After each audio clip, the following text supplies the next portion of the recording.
Bukod sa mango graham, may masarap na dessert/drinks na pwede nating gawin sa mangga, ang mango tapioca. Saktong-sakto ito ngayong summer, maganda rin itong i-stock sa ref para every time na magki-crave ka sa ganitong klaseng inumin or dessert, may naka-ready ka na. Gusto mo rin ba? Tara, luto tayo. At bago nga tayo mag-start gumawa ng dessert, gusto ko munang i-flex sa inyo yung mga nabili ko na ceramic bowl.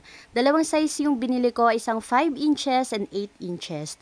Ang gaganda nito. At sa recipe nga na ito, ay kakailanganin natin ng mga manggang hinog, condensed milk, evaporated milk, all-purpose cream at tapioca pearl na hilaw. Pwede rin naman kayong gumamit dito ng tapioca pearl yung nabibili na sa palengke. Mas bet ko lang kasi na ako mismo yung magluluto at nagluto nga ako dito ng 1.5 cup. At yung manggang hinog na gagamitin natin ay 9 pieces po ito. Bale, total of 2 kilos and 1/4 yung nabili ko. Hinugasan ko po muna lahat yan, then hihiwain na natin kasi ang pinakagagamitin talaga natin ay yung pisngi mismo ng mangga.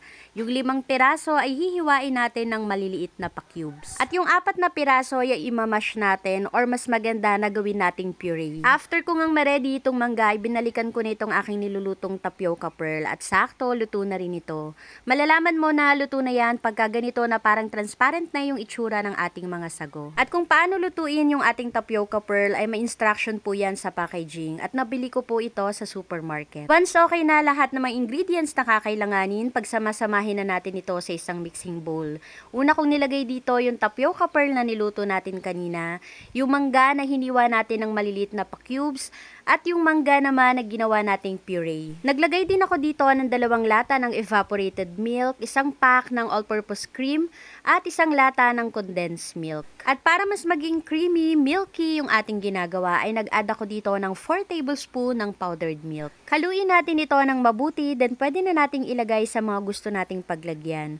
Ako nilagay ko dito sa mga garapon. At syempre, palamigin muna natin ito bago i-serve dahil napakasarap talaga nito inumin or kainin pag malamig na malamig. Hello everyone! For today's video, isang napakasarap na drinks/dessert yung ating nagawa ngayon. Ang mango tapioca. Actually, itong ginawa ko na to, drinks talaga. Mango tapioca drinks. Kaya lang, nung nilagay ko na siya sa ref, naging creamy. So, para na siyang dessert. So, kaya tinawag natin siyang mango tapioca drinks/dessert.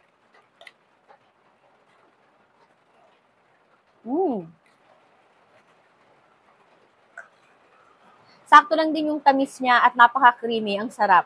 Lalo na pagka sobrang lamig.